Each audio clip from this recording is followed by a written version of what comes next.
ബിന്ദുനേട്ടാ, എന്താടി? എൻ്റെ വീട്ടുകാർ സമ്മതിക്കോ നമ്മുടെ വിവാഹത്തിന്? ആർക്കറിയാം. ഇനി സമ്മതിച്ചില്ലെങ്കിൽ ഞാൻ രക്ഷപ്പെട്ടു. എന്താ പറഞ്ഞത് മനുഷ്യ? അതെ, ഞാൻ വെറുതെ പറഞ്ഞതാടി. ഞാൻ നിങ്ങളോടൊരു കാര്യം പറഞ്ഞേക്കാം. എന്നെ കെട്ടാതെ നിങ്ങൾ വേറെ ആരെങ്കിലും കെട്ടിയ പൊന്നു മോനെ, നിന്നെ കൊന്ന് ഞാൻ ജയിലിൽ പോകും. ഞാൻ നിന്നെ ഇല്ലാതെ ആരെ കെട്ടാനാടി? എന്നെ വിളിച്ചു, പുറത്താരെയും കാണാനില്ല. അമ്മേ, ഈ പിച്ചക്കാരെ കൊണ്ട് തോറ്റു. നാശകം, ദാ 5 രൂപ കൊണ്ടുപോ. അമ്മേ, ഇത് ഞങ്ങളാണ്. നിങ്ങളായിരുന്നു, ഞാൻ വിചാരിച്ചു. അമ്മ കൂടുതൽ വിചാരിക്കണ്ട. വാ ബിന്ദുനേട്ടാ. അമ്മേ, അച്ഛനും എന്നെയും വിളിക്ക്. എന്താ നിങ്ങൾ ഇവിടെ? അച്ഛാ, എനിക്ക് മഞ്ജുവിനെ കെട്ടിച്ചു തരണം. അത് പറ്റില്ല. എന്തുകൊണ്ട്? പ്രത്യേകിച്ച് കാരണങ്ങളൊന്നുമില്ല. അതങ്ങനെ ശരിയാവും. എനിക്ക് മിഥുനേട്ടനെ ഇഷ്ടമാണ്. എന്നെ ഏട്ടനും ഇഷ്ടമാണ്. അല്ലേ മിഥുനേട്ടാ? ഞങ്ങൾ സമ്മതിക്കില്ല. അങ്ങനെ പറയരുത്, ഞാൻ കാലു പിടിക്കാം. എന്നാ പിടിച്ചോ, നല്ല വേദനയാ. നിന്റെ ഏട്ടന് ഞാൻ കൊല്ലും. അങ്ങനെ നിങ്ങൾ പോയി ജയിലിൽ ബിരിയാണി കഴിച്ച് കിടക്കണ്ട. ശാപം. എന്താ പിടിക്കുന്നില്ലേ? കാലു പിടിച്ച വിവാഹത്തിന് സമ്മതിക്കോ? ഇല്ല. പിന്നെ ഞാനെന്തിനാ കാലു പിടിക്കുന്നത്? അച്ഛാ, ഇവളെ കെട്ടിച്ചു തരുമോ? ഇല്ല. മഞ്ജു. എന്താ മിഥുനേട്ടാ? നമ്മൾക്ക് മറക്കാം. നിങ്ങളെന്താ പറഞ്ഞത് മനുഷ്യ? നിന്റെ വീട്ടിൽക്കാർക്ക് താല്പര്യമില്ലെങ്കിൽ പിന്നെ ഇതല്ലേ വഴിയുള്ളൂ. അപ്പം മിഥുനേട്ടൻ തീരുമാനിച്ചോ? അവൻ കണ്ണു തുടക്കുന്നത് പോലെ ആക്കിയതും അവൾ അവൻ്റെ പുറത്ത് ആഞ്ഞടിച്ചു. അമ്മേ. അമ്മയല്ല, അച്ഛൻ.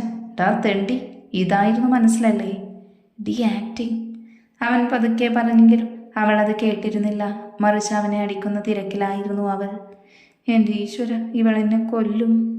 അളിയ, ഒന്ന് രക്ഷിക്ക്. ഡി മോളെ, അവനെ വിട്. ഏട്ടൻ അവൻ പറഞ്ഞത് കേട്ടില്ലേ? എൻ്റെ മോളെ, ഒന്ന് നിർത്ത്. ഞങ്ങൾ നിങ്ങളെ രണ്ടാളെയും കെട്ടിച്ച് തന്നുകൊണ്ട്. സത്യം? മിഥുൻ അന്തം വിട്ട് ചോദിച്ചത് മഞ്ജുവിൻ്റെ അച്ഛനും അമ്മയും ഏട്ടനും ചിരിച്ചു. മക്കളെ, നിങ്ങൾ ഇഷ്ടപ്പെടുന്നത് ഞങ്ങൾക്ക് മുൻപറിയാം. മിഥുൻ്റെ വീട്ടിൽ ഞങ്ങൾ കാര്യങ്ങൾ പറഞ്ഞു വെച്ചിട്ടുണ്ട്. എന്നിട്ട് നേരത്തെ നിങ്ങൾ പറഞ്ഞതോ? അത് ശിഖമോൾ പറഞ്ഞപ്പോൾ. അവളായിരുന്നു ഇതിൻ്റെ കൊറിയോഗ്രാഫർ. എന്തായാലും കുഴപ്പമില്ല, എനിക്ക് മഞ്ജുവിനെ കിട്ടിയല്ലോ. ഏത് മഞ്ജുവിനെ? നിന്നെ. നിങ്ങളിനി എനിക്ക് വേണ്ട. എന്നെ കുറച്ചു മുൻപ് വേണ്ടെന്ന് വെക്കാൻ നിന്നതല്ലേ നീ? അത് ആക്ടിങ് ആയിരുന്നു മഞ്ജുമോളെ. പോടാ, നിന്നെ എനിക്ക് വേണ്ട. ഇതും പറഞ്ഞവൾ പോയതും മിഥുൻ മനുവിനെ നോക്കി. ഡാളിയ, എൻ്റെ പെങ്ങൾ പൊളിയല്ലേ? ഇവളെ ഞാൻ എങ്ങനെ സഹിക്കുവളിയ? നീ തന്നെയല്ലേ കയറ്റി വെച്ചത്, ഇനി അനുഭവിച്ചോ. ഇത് പറഞ്ഞ മനു പോയതും മിഥുൻ മഞ്ജുവിൻ്റെ റൂമിലേക്ക് ചാടിത്തുള്ളിപ്പോയി. ഈ സമയം ശിഖയുടെ കൈ പിടിച്ച് കണ്ണൻ നടക്കുമ്പോഴാണ് തങ്ങളെ ലക്ഷ്യം വെച്ച് വരുന്നവർ കണ്ണൻ കണ്ടത്. ശിഖ. എന്താ കണ്ണേട്ടാ? നീ ഇവിടെ നിൽക്ക്, വേറെ എങ്ങോട്ടും പോവരുത്. ഞാൻ ഇപ്പോൾ വരാം. എന്നാൽ വരുമ്പോൾ കടല വാങ്ങിച്ചുകൊണ്ട് വന്നു. ശരി പെണ്ണേ. ശിഖയെ മാറ്റി കണ്ണൻ അവർക്ക് മുൻപിലേക്ക് വന്നതും അവർ ഞെട്ടി. ആരുടെ കൊട്ടേഷനാണ്? അത് നിന്നോട് പറയേണ്ട ആവശ്യമില്ല. എന്ന് നിങ്ങളെ കൊണ്ട് ഞാൻ പറയിപ്പിക്കും. ഇതും പറഞ്ഞ് കണ്ണൻ അടി തുടങ്ങിയതും ഓരോരുത്തരും അടികൊണ്ട് അവശരായി നിലത്ത് കിടന്നു. പറ, ആരാ വിട്ടത്? വിക്രം സാർ. എന്നാൽ ചെന്ന് അവനോട് പറഞ്ഞേക്ക്, അവനെ വിശദമായി കാണാൻ ഞാൻ വരുന്നുണ്ടെന്ന്. ഇതും പറഞ്ഞവൻ ശിഖയുടെ അടുത്തേക്ക് നടന്നു. ഈ സമയം വിക്രം കണ്ണൻ്റെയും ശിഖയുടെ വിവാഹം കഴിഞ്ഞതറിഞ്ഞ് എല്ലാം എറിഞ്ഞ് പൊട്ടിച്ചു. വിക്രം, എന്താ ഇത്? അവളെ എനിക്ക് വേണം ശിഖയെ. നാളെ രാത്രിക്ക് മുൻപ് അവൾ എൻ്റെ ഒപ്പം ഇവിടെ ഉണ്ടാവണം. ഋഷിയെ നീ സൂക്ഷിക്കണം. ആരവിന് കോളാക്ക്, അവൻ വിളിച്ച ശിഖ വരും. ഈ സമയം ആരവിൻ്റെ കൈയിൻ്റെ ഉള്ളിലായിരുന്നു അവൾ. അവൾ അവൻ്റെ കയ്യിൽ കിടന്ന് കുതറി. ഈ സമയം കണ്ണൻ ശിഖയെ വിളിച്ചലറിയിരുന്നു. കണ്ണൻ ശിഖയെ വിളിച്ചലറിയതും ശിഖ ജീവനും കൊണ്ട് ഓടി. ഡീ നിൽക്കടി അവിടെ. ഇല്ല ചെകുത്താനെ, നിന്നെ പിടിക്കാൻ പറ്റുമെന്ന് ഞാൻ നോക്കട്ടെ. എന്നാ നോക്ക്. കണ്ണൻ അവളുടെ പിന്നാലെ വരുന്നത് കണ്ടതും അവൾ ഏതൊക്കെയോ വഴി ഓടി. അവസാനം കുളക്കരവിലെത്തിയതും ശിഖ ബാക്കിൽ നിൽക്കുന്നവൻ കണ്ണെ ഇളിച്ചു നോക്കി. എന്താ ഇപ്പോൾ ഓടണ്ടേ മോൾക്ക്? കുളത്തിൽ ചാടാൻ വയ്യ. എന്നാൽ ഞാൻ ചാടിക്കാം. ദേ ചെകുത്താനെ, വീട്ടിൽ വന്നിപ്പോൾ കുളിച്ച് ഡ്രസ്സ് മാറിയുള്ളൂ. ഡ്രസ്സിൽ മുഴുവൻ ബീച്ചിലെ മണലായിരുന്നു. അതുപോലെ ഞാനിപ്പോൾ കുളിച്ച് വന്നേ ഉള്ളൂ. അപ്പോൾ മോളെന്താ ചെയ്തത്? കണ്ണേട്ട, ഞാൻ അടുക്കളയിൽ ദോശക്കുള്ള മാവ് കലക്കുമ്പോഴല്ലേ ബാക്കിൽ വന്ന് പിടിച്ചത്. പിന്നെ എടുത്തുയർത്തിയപ്പോൾ മാവ് കണ്ണേട്ടൻ്റെ തലവഴി ഒഴിച്ചു. എൻ്റെ ഒരു പ്രതികാരമാണെന്ന് കൂട്ടിക്കോ. ഇപ്പം എന്തായാലും കണ്ണനെ കാണാൻ നല്ല ഭംഗിയുണ്ട്. നീ ഒരു പ്രതികാരം തീർത്തതല്ലേ, അതുകൊണ്ട് ഞാനും ഒരു പ്രതികാരം ചെയ്യാം. കണ്ണേട്ട വേണ്ടാട്ടോ. വേണം മോളെ. കണ്ണൻ അവളെ പിടിച്ച് കുളത്തിലേക്ക് ചാടിയതും രണ്ടുപേരും ഉയർന്നു പൊങ്ങി. കണ്ണേട്ട കഷ്ടമുണ്ട് കേട്ടോ. ഇനി ഞാൻ വീണ്ടും ഡ്രസ്സ് മാറണം. വിട്, ഞാൻ പോട്ടെ. അങ്ങനെ ഇപ്പോൾ പോണ്ട, കുറച്ചു നേരം ഇങ്ങനെ നിൽക്കാം. കണ്ണേട്ട വിട്ടേ. അവളവൻ്റെ കയ്യിൽ കിടന്ന് കുതറിയതും അവൻ അവളെ ഒന്നുകൂടെ ചേർത്ത് പിടിച്ചു. കണ്ണൻ്റെ യാത്രങ്ങൾ അവളിലേക്ക് അടുത്തതും അവൾ മുഖം വെട്ടിച്ചു. ഡീ കാന്താരി, പൊടച്ചെകുത്താനെ, അങ്ങനെ എന്നെ വെള്ളത്തിൽ തള്ളിയിട്ട് കിസ്സടിക്കണ്ട. ഒന്ന് മൂടായി വന്നതായിരുന്നു. അയ്യോ, ദാ മിഥുനേട്ടൻ. പെട്ടെന്ന് കണ്ണൻ അവളെ വിട്ടതും അവൾ വെള്ളത്തിൽ നിന്ന് കയറി. ഡാ ചെകുത്താനെ, പറ്റിച്ചേ. ഇനി വെള്ളത്തിൽ നന്നായി കുളിച്ചു കയറി പോന്നു. ഞാൻ പോണു. പോകുന്നത് കൊള്ളാം, സൂക്ഷിച്ചു പൊക്കോ. അതെന്താ അങ്ങനെ പറഞ്ഞത്? ഇങ്ങോട്ട് വരുന്ന വഴി അവിടെ ഒരു പാമ്പിനെ കണ്ടിരുന്നു. പാമ്പെന്ന് പറഞ്ഞ് അങ്ങനെ എന്നെ പേടിപ്പിക്കാൻ നോക്കണ്ട. ഞാൻ നല്ല ധൈര്യശാലിയാണ്. എന്ന ധൈര്യശാലി പോവാൻ നോക്ക്. ഷിക ചാടിത്തുള്ളി പോയതും കണ്ണൻ തലയിലെ മാവെല്ലാം കഴുകിക്കളയാൻ തുടങ്ങി. ആരവേട്ട വിട്ടേ. അങ്ങനെ നിന്നെ വിടാൻ പറ്റുമോ? എൻ്റെ ഈശ്വര, ഇഷ്ടമെന്ന് പറഞ്ഞത് പെട്ടോ? എന്താടി ആലോചിച്ച് നിൽക്കുന്നത്? കുന്തം ഏട്ടാ. പെട്ടെന്ന് അർജുവിൻ്റെ ശബ്ദം കേട്ടതും ആരവ അവളെ വിട്ടു. ഈ സമയം കൊണ്ട് അവൾ അവിടെ നിന്ന് ഓടിയിരുന്നു. ഏട്ടാ, എൻ്റെ അർജു, എന്താ ഇവിടെ നിന്ന് നടന്നത്? ഇവിടെ എന്ത് നടന്നു? പിന്നെ അമൃത ചേച്ചി എന്തിനും ഓടിയത്? അത് പിന്നെ എനിക്കറിയാം, അമൃത ചേച്ചിയുടെ മനസ്സിൽ കയറിയല്ലേ. ഡാ വിളിച്ചു കൂവല്ലേ. അമ്മയും അമ്മായിയും മാമനും കേൾക്കും. കേട്ടാലും കുഴപ്പമില്ല. അമ്മായിക്കും മാമനും വന്നിരിക്കുന്നത് നിങ്ങളുടെ വിവാഹം ഉറപ്പിക്കാനാ. പെട്ടെന്ന് വേണ്ടായിരുന്നു. എന്നാൽ ഞാൻ പോയി മുടക്കി തരാം. അയ്യോ, ചതിക്കല്ലേ അനിയ. എനിക്ക് സന്തോഷമായി ഏട്ടാ, ഷിക ചേച്ചിയെ മറന്നിങ്ങനെ ഒരു തീരുമാനമെടുത്തതിൽ. പെട്ടെന്ന് അർജുവിനെയും ആരവിനെയും താഴേക്ക് വിളിച്ചതും അവർ താഴേക്ക് നടന്നു. ഈ സമയം ഷിക പകുതി എത്തി എന്തോ ചീറ്റുന്നത് കണ്ടതും ചുറ്റും നോക്കി. എൻ്റെ ഈശ്വര, എന്തായത്? ഒന്നുകൂടെ ചീറ്റിയതും അവളെ ഒന്ന് നോക്കി നിൽക്കുന്ന പാമ്പിനെയാണ് കണ്ടത്. അയ്യോ, പാമ്പ്. അപ്പോൾ കണ്ണേടൻ പറഞ്ഞത് സത്യമായിരുന്നു. എന്ന് നോക്കി നിൽക്കുന്നത്? തിരിച്ചോടാം. ഷിക തിരിഞ്ഞതും കണ്ണനെ കണ്ടതും അവൻ്റെ മേത്തേക്ക് ചാടിക്കയറി. എന്താടി പെണ്ണേ? മൂർഖൻ പാമ്പ്. അത് ഞാൻ വെറുതെ പറഞ്ഞതാടി നിന്നെ പറ്റിക്കാൻ. അല്ല, ഞാൻ കണ്ടു. ദാ അങ്ങോട്ട് നോക്ക്. എന്നിട്ട് എവിടെ? അവിടെ ഉണ്ടായിരുന്നു, ഞാൻ കണ്ടതാ. ഈ ഉണ്ടക്കണ്ണ് വെച്ചാണോ കണ്ടത്? കളിയാക്കേണ്ട, ഇവിടെ ഉണ്ടായിരുന്നു. പക്ഷെ ഇപ്പോൾ എവിടെ പോയി? നിന്റെ വീട്ടിലേക്ക് പോയിട്ടുണ്ടാവും. അതെന്തിനാ എൻ്റെ വീട്ടിലേക്ക് പോയിക്കണേ? നിന്റെ ചേച്ചിയും അച്ഛമ്മയും വിരുന്നിന് വിളിച്ചിട്ടുണ്ടാവും. അവർക്കും മൂർഖൻ്റെ സ്വഭാവമല്ലേ. അങ്ങനെയാവൂ? മൊണ്ടി, ഇറങ്ങടി പ്ലീസ്. കണ്ണേട്ടാ, എന്നെ എടുത്തുകൊണ്ട് പോവോ? 2 കാലില്ലേ, അപ്പം നടന്നു വാ. ഇതും പറഞ്ഞ് അവൻ താഴെ നിർത്തിയതും ഷിക പേടിച്ചുകൊണ്ട് ചുറ്റും നോക്കി. പെട്ടെന്ന് അലറിക്കരയുന്നത് കേട്ടതും കണ്ണൻ അവളെ തിരിഞ്ഞു നോക്കി. ഡി പെണ്ണെ, മിണ്ടാതെ നിൽക്കടി. അയ്യോ, എൻ്റെ ഭർത്താവിനെ പാമ്പിൻ്റെ മുൻപിലിട്ട് കൊണ്ട് പോകുന്നേ. ആരെങ്കിലും എന്നെ എടുത്തുകൊണ്ട് പോ. ഈ മന്ദബുദ്ധിയെ കൊണ്ട് തോറ്റു. അവൾ കരഞ്ഞു നിൽക്കുന്നത് കണ്ടതും കണ്ണൻ അവളെ എടുത്തു. ചെകുത്താനെ, എനിക്കറിയായിരുന്നു എന്നെ എടുക്കുമെന്ന്. അപ്പോൾ പൊണ്ടാട്ടിയുടെ കള്ളക്കരച്ചിലായിരുന്നു അല്ലേ? കണ്ടുപിടിച്ചു, കൊച്ചു കള്ളൻ. അല്ല, നിന്റെ വീട്ടിൽ ആരുമില്ലേ? ഇല്ല, അവരെങ്ങോട്ടോ പോയി. നിന്നോട് പറഞ്ഞില്ലേ? ഇല്ല, എന്നോടൊന്നും പറഞ്ഞില്ല. മഞ്ജുവിൻ്റെ വീട്ടിൽ നിന്നോ എന്ന് മാത്രം പറഞ്ഞു. അല്ല, എന്നിട്ട് മഞ്ജുവിൻ്റെ വീട്ടിൽ പോവാൻ പ്ലാനുണ്ടോ? പിന്നെ ഞാൻ പോകും. അതിന് നിന്നെ ഞാൻ വിട്ടിട്ട് വേണ്ടേ?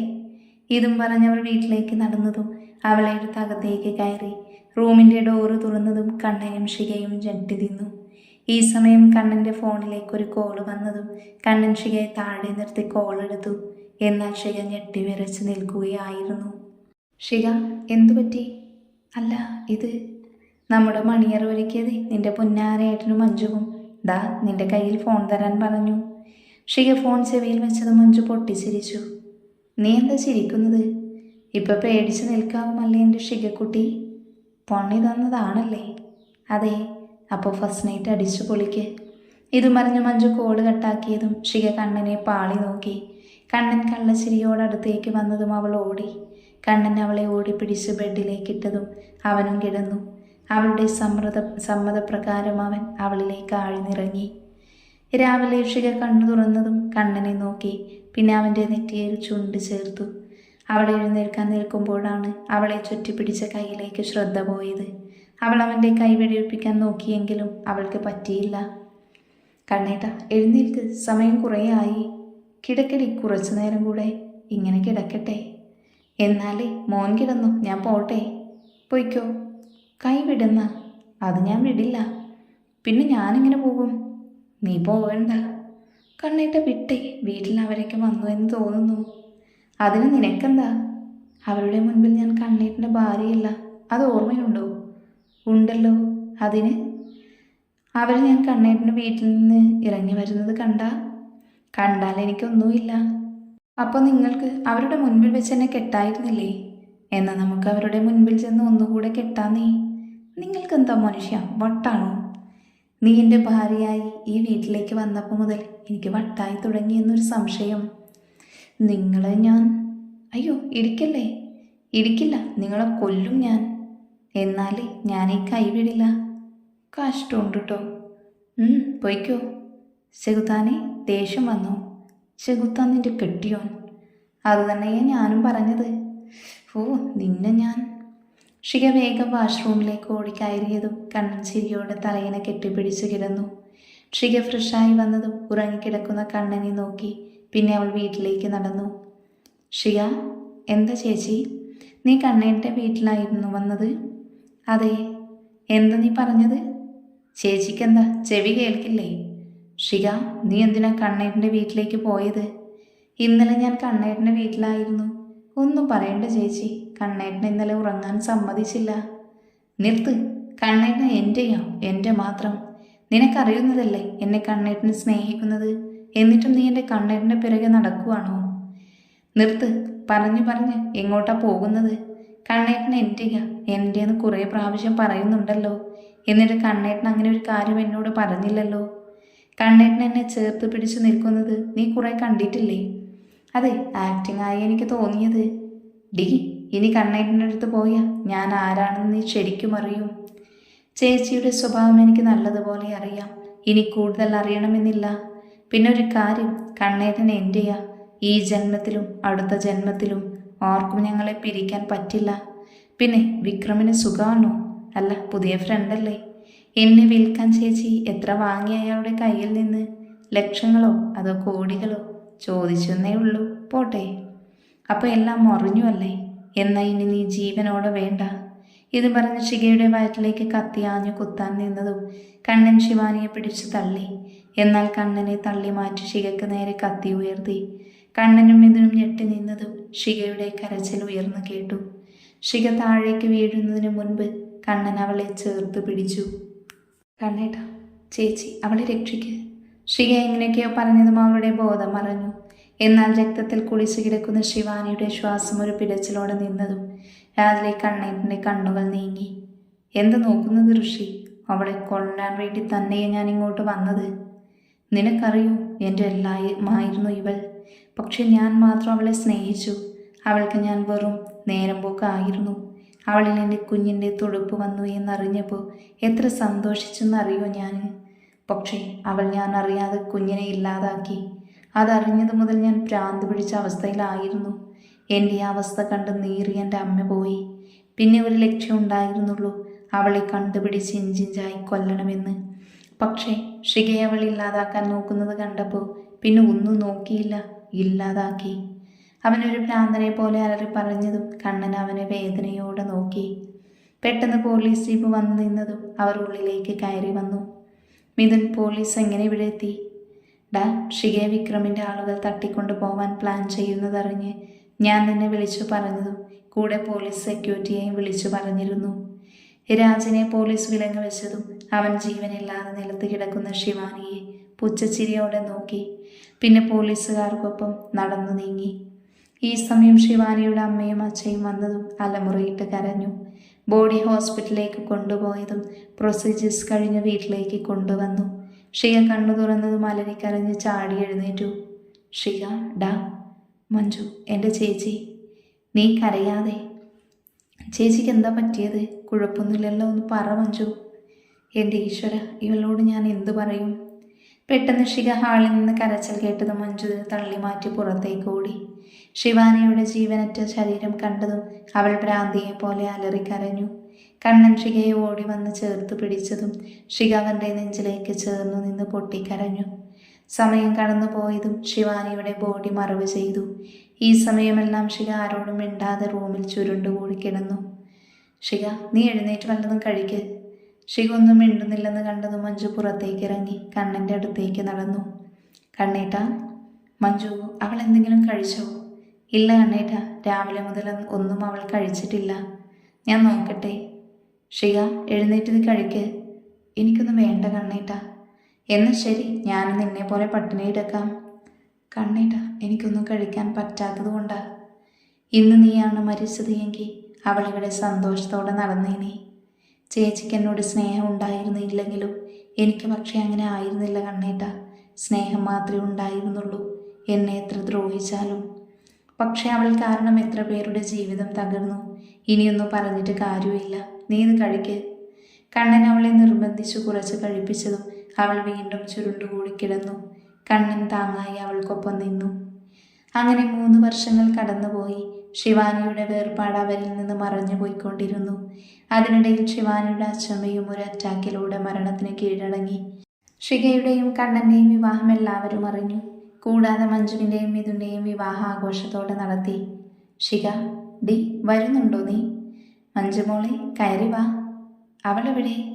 കണ്ണൻ വിളിച്ചിരുന്നു, പിന്നെ ദേഷ്യത്തിൽ ഫോൺ വെച്ച് പിണങ്ങി നടക്കുന്നത് കണ്ടു. ഞാൻ പോയി നോക്കട്ടെ. ഡി പെണ്ണേ. നീ വന്നു. നീ എന്താ കോളേജിലേക്കില്ലേ? ഇന്നൊരു സുഖമില്ല, അതുകൊണ്ട് കോളേജിലേക്ക് പോവാനൊരു മടി. എന്നാൽ ഞാനും പോകുന്നില്ല, അവരറിയാതെ നമുക്ക് ഇവിടെ ഇരിക്കാം. അത് ഞാൻ സമ്മതിച്ചിട്ട് വേണ്ടേ? പെട്ടെന്ന് വിക്രമിൻ്റെ ശബ്ദം കേട്ടത് മഞ്ജുവും ശിഖയും ഞെട്ടി അവനെ നോക്കി. പിന്നെ 2 പേരും വിളിച്ചു നിന്നു. ഈ സമയം കുഞ്ഞിക്കണ്ണൻ ശിഖയുടെയും കണ്ണൻ്റെയും പ്രൊഡക്റ്റ് വിക്രമിൻ്റെ കയ്യിലിരുന്ന് അവരെ നോക്കി മോണ കാട്ടി ചിരിച്ചുകൊണ്ടിരുന്നു.